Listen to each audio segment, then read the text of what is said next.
नमस्कार छात्रों, हिंदी लोक भारती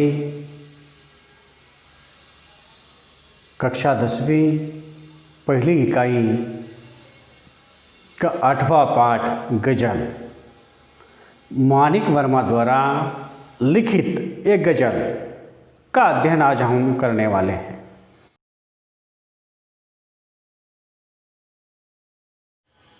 इसके रचनाकार मानिक वर्मा जी का सबसे पहले हम परिचय देखेंगे। हास्य व्यंग्य के प्रख्यात कवि मानिक वर्मा जी का जन्म 1938 में मध्य प्रदेश के उज्जैन में हुआ।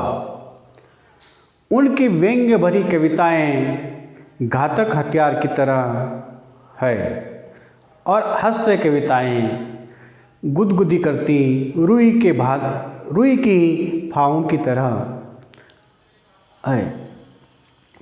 आपकी गज़लें प्रेरणा स्रोत है। साहित्य जगत के लिए जो उनका योगदान रहा है, प्रमुख रचनाएं उनकी गज़ल मेरी इबादत है, आखिरी पत्ता, गज़ल संग्रह, आदमी और बिजली का खंबा, महाभारत अब भी जारी है, मुल्क के मालिकों जवाब दो आदि उन्होंने साहित्य लिखे।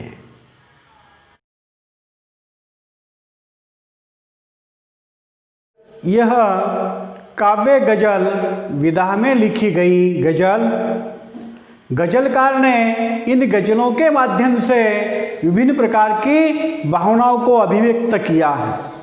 प्रत्येक गज़ल अपने आप में एक दुनिया समेटे हुई है।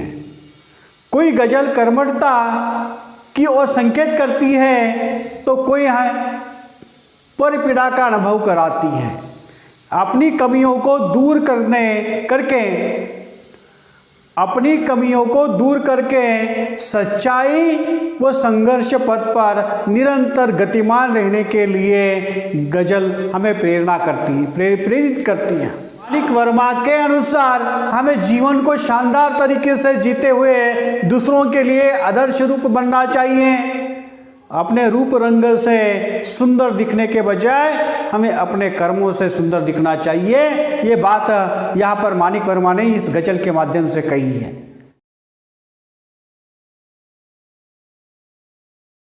पहली गज़ल, आपसे किसने कहा स्वर्णिम शिखर बनकर दिखो, शौक दिखने का है तो फिर नींव के अंदर दिखो।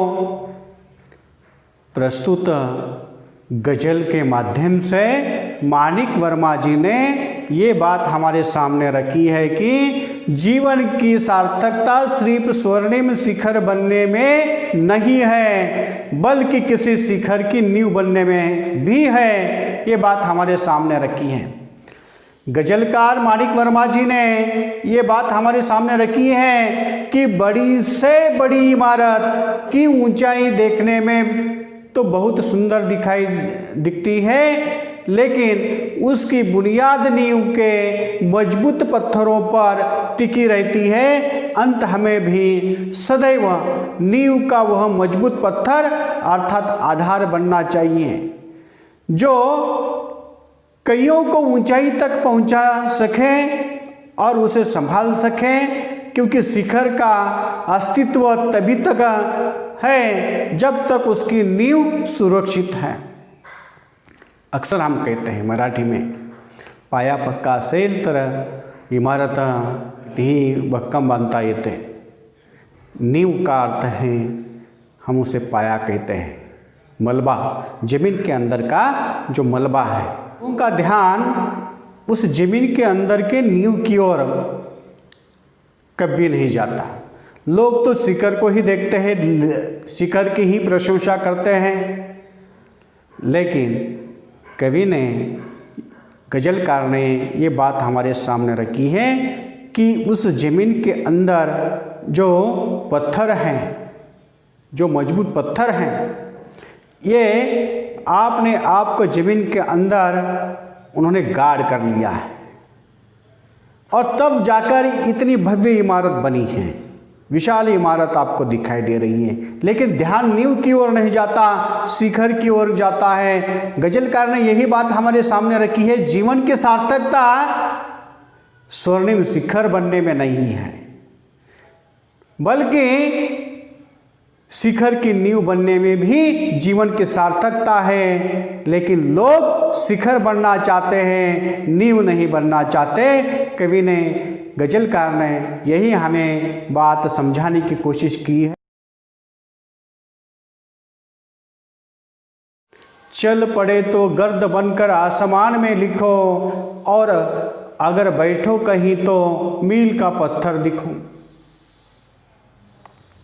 प्रस्तुत गज़ल के माध्यम से गज़लकार ने ये बात हमारे सामने रखी है, संदेश इस गज़ल से दिया है कि गज़लकार मानिक वर्मा जी कहते हैं, जिस प्रकार हवा के झोंकों के साथ एक बार गर्द यानी आंधी अर्थात धूल चल पड़ती है, जब हवा के झोंकों से के साथ धूल चल पड़ती है तो धीरे धीरे वह पूरे आसमान में छा जाती है। उसी प्रकार हमें भी अपने मन में जब कोई संकल्प ठान लेते हैं, कोई सपना होता है, कोई उद्देश्य होता है, कोई उद्देश्य होता है, उस उद्देश्य को पूरा करने के लिए हम निकले हैं, तो अपने उद्देश्य में सफल होने तक हमें चलते रहना है,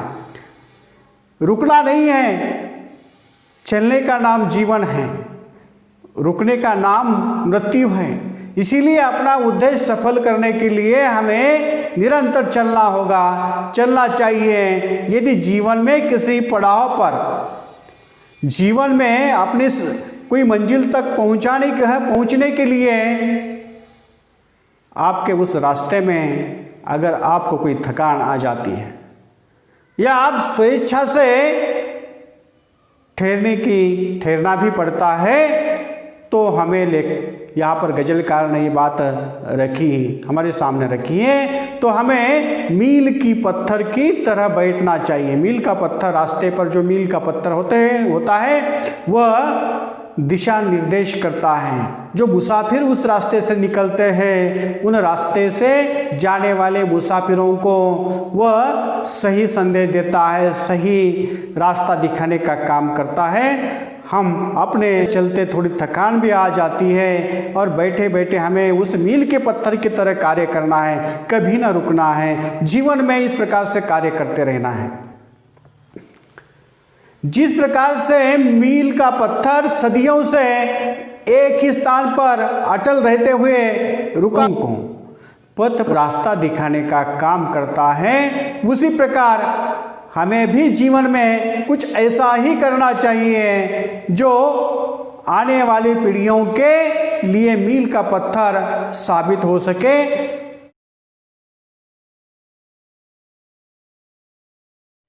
सिर्फ दिखने के लिए दिखना कोई दिखना नहीं, आदमी हो तुम अगर तो आदमी बनकर दिखाओ।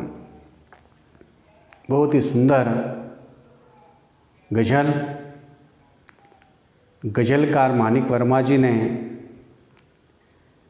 ये बात हमारे सामने रखी है। मानिक वर्मा जी प्रस्तुत गजल के माध्यम से ये कहते हैं कि लोगों को अच्छा लगने के लिए दिखना कोई महत्व नहीं है। लोगों के लिए, लोगों को अच्छा लगे इसलिए उस प्रकार से हमें रहना। झूठे दिखावे में मनुष्य को हमेशा दूर रहना चाहिए। ऊपर का झूठा दिखावा जो होता है, आदमी का आदमी बनकर दिखना ज़्यादा महत्वपूर्ण है। सभी प्राणी में मनुष्य बुद्धिमान प्राणी है और बुद्धिमान प्राणी होने के नाते एक आदमी का आदमी बनकर जीना, एक इंसान बनकर जीना ज़्यादा महत्वपूर्ण है। एक दूसरे का साथ देना, संकट में दूसरों के लिए जीवन व्यतीत करना, दूसरों के कष्ट को हरना, इसे तो हम इंसानियत कहते हैं। आदमी का आदमी बनकर दिखना ज़्यादा महत्वपूर्ण है। एक इंसानियत का गुण आपके अंदर होना चाहिए। व्यक्ति को बाहरी चमक दमक अर्थात सूरत, पहनावा, साज सज्जा की सुंदरता से अधिक अपने मन, कर्म, वचन की सुंदरता को महत्व देना चाहिए। जीव अपने जन्म के साथ ही अपने कर्म से मनुष्य बनता है।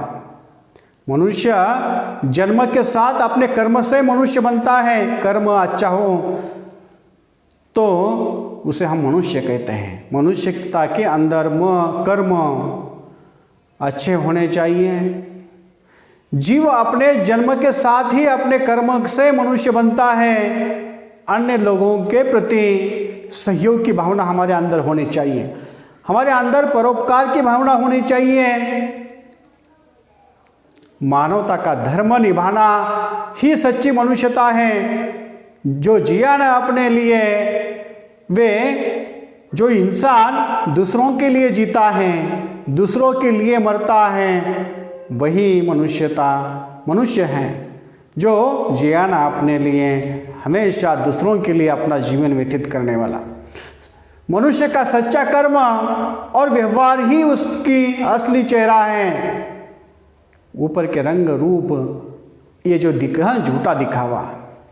मनुष्य का अच्छा कर्म वो व्यवहार ही उसकी असली चेहरा है। अंत हमें अपना जीवन कर्म की सुंदरता से पोषित करना है। कर्म की सुंदरता से उसे हमें साकार करना चाहिए, न कि दिखावे का ढोंग करना चाहिए।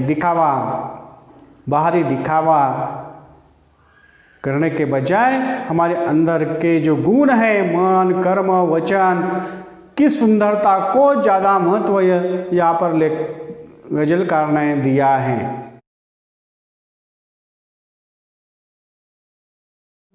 जिंदगी की शक्ल जिनमें टूटकर बिखरे नहीं, पत्थरों के शहर में वो आईना बनकर दिखो। बहुत ही खूब गजल माणिक वर्मा जी ने ये बात हमारे सामने रखी है। हमें पत्थरों के शहरों में वो आईना बनकर दिखना है। अगर हम चारों तरफ झांक कर देखें कि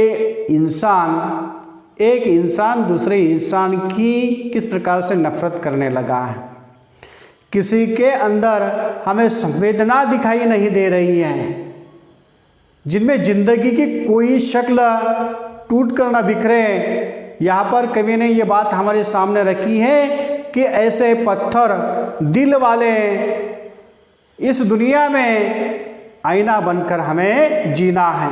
जिनक वर्मा जी ने ये बात हमारे सामने रखी है कि हमें पत्थरों के इस शहर में, जहाँ हर किसी की संवेदनाएं लगभग खत्म हो चुकी है, हमें वह आईना बनना है। हमें वह इंसान बनना है जिनमें संवेदनाएं साफ तौर पर दिखाई देती है। संवेदना, जिस व्यक्ति के अंदर संवेदना होती है उसे हम इंसान कहते हैं। गजलकार ने यही बात हमारे सामने रखी है कि दुनिया कितनी असंवेदनशील बनी है। इस असंवेदनशील दुनिया में हमें इंसान आईना बनकर हमें जीना है, जिनमें संवेदना साफ तौर से दिखाई दिए।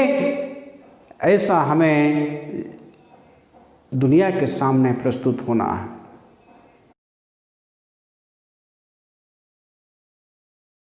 आपको महसूस होगी तब हर एक दिल की जलन, आपको महसूस होगी तब हर एक दिल की जलन, जब किसी धागे सा जलकर मोम के भीतर देखो। जब किसी धागे सा जलकर मोम के भीतर दिखो। बहुत ही खूब गजलकार माणिक वर्मा जी ने हमें बहुत ही कड़ा संदेश इस गजल के माध्यम से दिया है। वे कहते हैं कि जिस प्रकार मोम, जैसे हम मराठी में मेणबत्ती कहते हैं, मोम के दिल की जलन केवल उसके भीतर जलने वाला धागा ही महसूस करता है, उसी प्रकार से किसी व्यक्ति के दुख व पीड़ा को महसूस करने के लिए हमें स्वयं उस दुख पीड़ा का अनुभव करना चाहिए। जिसके जीवन में दुख पीड़ा यातना नहीं हो वह दूसरों की संवेदना दुख कैसे वह जान सकेगा। दूसरों के कष्ट वेदना को अंतर्मन से अनुभव किए बिना, स्वयं उसकी अनुभूति किए बिना हम दूसरों का दुख दर्द समझ नहीं पाएंगे। इसलिए कष्ट सहना, दुख सहना और इस प्रकार से की भावना को यहाँ पर, इस प्रकार के विचारों को यहाँ पर प्रस्तुत गजल के माध्यम से कवि ने कही है। दूसरों के कष्ट व वेदना को अंतर्मन से अनुभव किए बिना हम अपनी तकलीफों परेशानियों का अनुभव नहीं लगा सकते। अंत हमें पर पीड़ा का अनुभव करते हुए, दूसरों की पीड़ा का अनुभव करते हुए यथासंभव दुखियों का दुख कम करने का प्रयास करना है। दुखियों का दुख, दूसरों का दर्द कब महसूस होगा? जब स्वयं हमने दर्द दुख को महसूस किया, तब हम दूसरों का दुख जानेंगे। स्वयं जीवन जीते समय मोम के अंदर जो धागा जलता है, उस धागे की तरह हमें स्वयं कष्ट यातना सहकर हमें जीवन में आगे बढ़ना है। दूसरों का दुख हरने का प्रयास करना है। जो जिया न अपने लिए, दूसरों के लिए हमें कष्ट यातना, दूसरों के दुख को दूर करने का प्रयास हमें करना है। तब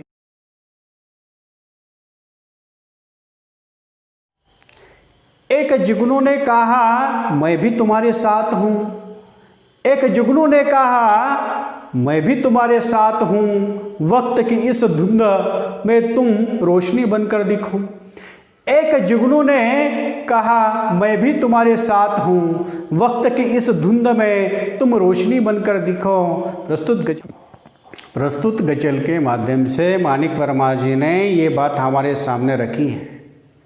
जुगनू कहता है कि वक्त के धुंध में वो हमारे साथ हैं, किंतु हमें स्वयं रोशनी बनकर अपनी राह पर आगे बढ़ना होगा। गजलकार के अनुसार संकट के घनघोर अंधेरे में जुगनू रूपी सहयोगी हमारा साथ तो दे सकते हैं, किंतु हमें अपनी समस्याओं से लड़कर अपना लक्ष्य स्वयं को प्राप्त करना होगा। इस जीवन के राह पर, रास्ते पर, जीवन के राह पर चलते समय जुगनू की तरह की भांति आपको मदद करने के लिए, सहायता करने के लिए कुछ लोग आएंगे, लेकिन अंत में हमें वह रोशनी बनकर, स्वयं रोशनी बनकर अपनी राह पर आगे बढ़ना है। यही बात मानिक वर्मा जी ने ये बात हमारे सामने रखी है। संकट के घनघोर अंधेरे में जुगनू रूपी सहयोगी हमारा साथ तो दे सकते हैं, कुछ लोग साथ दे सकते हैं, लेकिन साथ अंत तक हमें नहीं लेना है। आगे बढ़ने के लिए स्वयं को प्रयास करना होगा, किंतु हमें अपने समस्याओं से लड़ना है, दूसरों की सहायता से नहीं। अपना लक्ष्य स्वयं प्राप्त करना है, किसी की मदद से नहीं। आपको जीवन में कुछ बनना है, स्वयं को ही प्रयत्न करना होगा, कोई आपकी सहायता करने वाला नहीं। अंत जीवन के संघर्ष पथ पर समस्याओं से लड़ते समय हमें सहारा ढूंढने के बदले स्वयं हिम्मत करते हुए आगे बढ़ना है। अगर मेरी कोई मदद करेगा तब मैं आगे बढ़ूंगा, कोई मेरी सहायता करेगा, मुझे कोई मदद नहीं कर रहा है, बहुत प्रतिकूल परिस्थितियां हैं, मैं क्या कर सकता हूं, ऐसा अगर हम कहें तो हम कतई जीवन में आगे नहीं बढ़ पाएंगे।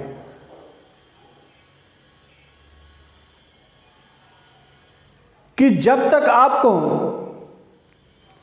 संघर्ष के पथ पर, जीवन के संघर्षमय पथ पर समस्याओं से लड़ते समय हमें सहारा ढूंढने के बदले यहाँ पर पहले स्वयं हिम्मत करते हुए आगे बढ़ना चाहिए।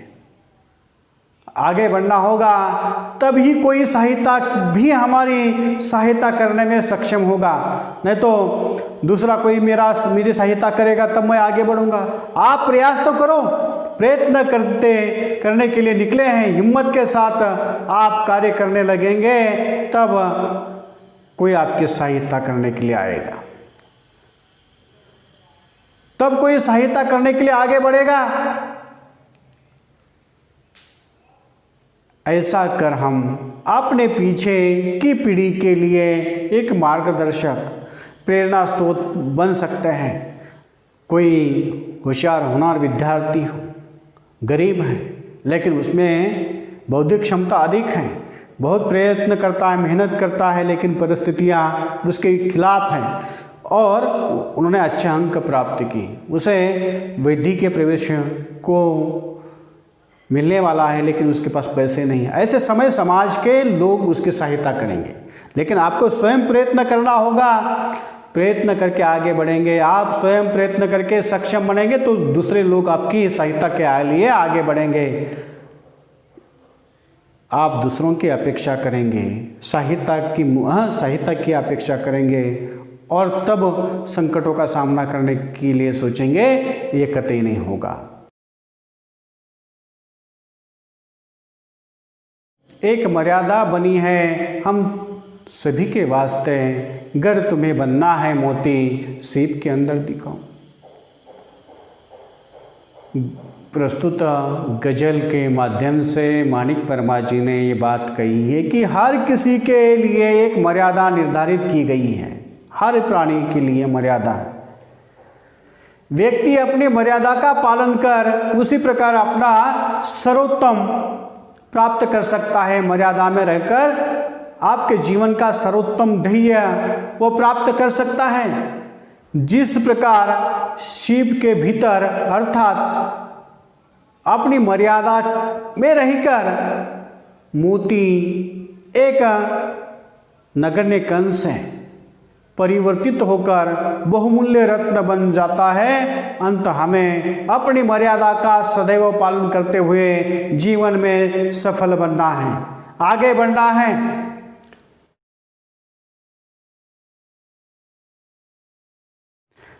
डर जाए फूल बनने से कोई नाजुक कली, डर जाए फूल बनने से कोई नाजुक कली, तुम ना खिलते फूल पर तितली के टूटे पर दिखो।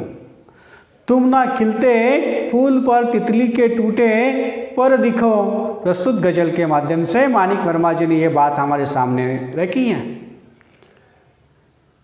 कली, फूल बनने से पहले जो कली होती है ना, कली अपने कर्तव्य से विमुख होकर फूल नहीं बनना चाहती। मैं फूल नहीं बनूंगी,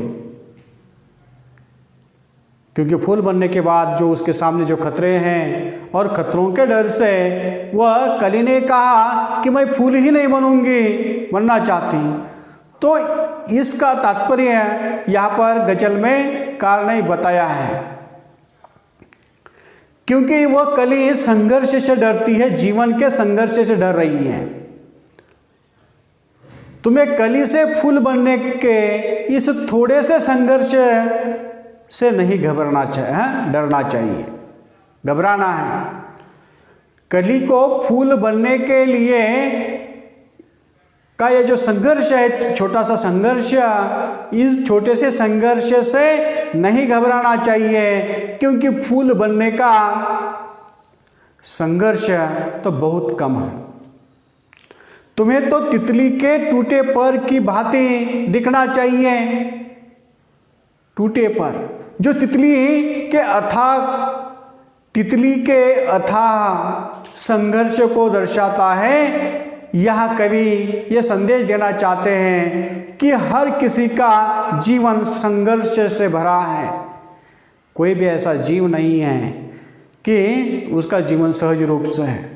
अंत यहाँ पर व्यक्ति को छोटी छोटी बाधाओं से नहीं डरना है, न डरते हुए अपने कर्तव्य से विमुख नहीं होना है, भागना नहीं है, पलायन नहीं करना है, बल्कि उसे संघर्ष पथ पर दृढ़ता के साथ आगे बढ़ना है और आगे बढ़ते हुए लोगों के लिए एक प्रेरणा का स्रोत बनना है। प्रेरणा स्रोत बनकर हमें आगे आना है। कली फूल बनने का जो उसका जीवन है, इस संघर्ष से डरती है, ताकि फूल बनने के बाद तितलियाँ उस पर मंडराएंगी, लोग उसे तोड़ने के लिए आएंगे और इसके खातिर वह अपने पथ पर कर्तव्य से वह विमुख हो जाती है, फूल नहीं बनना चाहती। मनुष्य का जीवन भी संघर्ष से भरा पड़ा है और जीवन में ऐसे छोटे बड़े संकट आ जाएंगे। तितली जो फूल पर, कांटों के बीच जो फूल है, उस फूल पर मंडराते समय तितली के जो नाजुक पंख हैं, वे नाजुक पंख टूट जाते हैं, फिर भी तितली ये फूल पर मंडराती है। उसी प्रकार से जीवन के छोटे छोटे संघर्ष, मनुष्य का जीवन भी संघर्ष से भरा पड़ा है। छोटी छोटी बाधाओं से हमें नहीं डरना है, उसे पार करना है। अपने कर्तव्य से हमें विमुख नहीं होना है, कर्तव्य से भागना नहीं है, पलायन नहीं करना है, निरंतर जीवन में आगे बढ़ना है। ये बात यहाँ पर गजलकार ने हमारे सामने रखी है।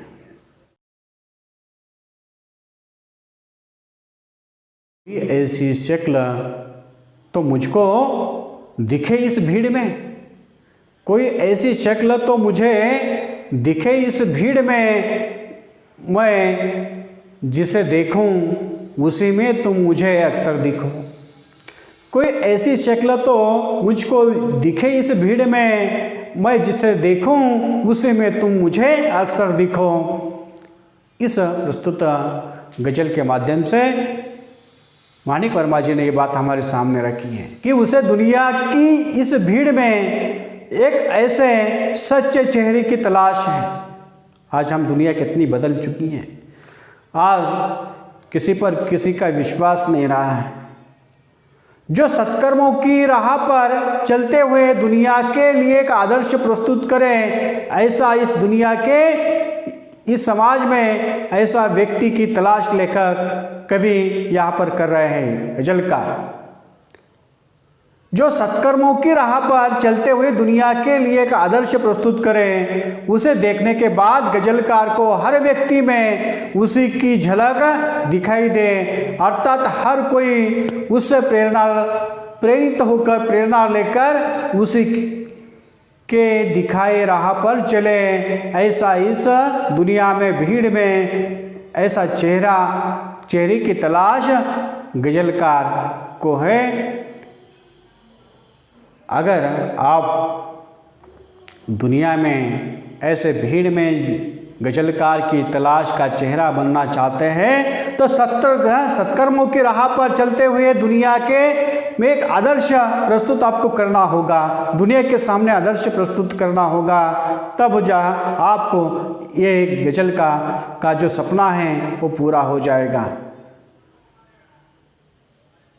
प्रस्तुत गजल के माध्यम से हर गजल अपने आप में एक आदर्श प्रस्तुत करती हैं।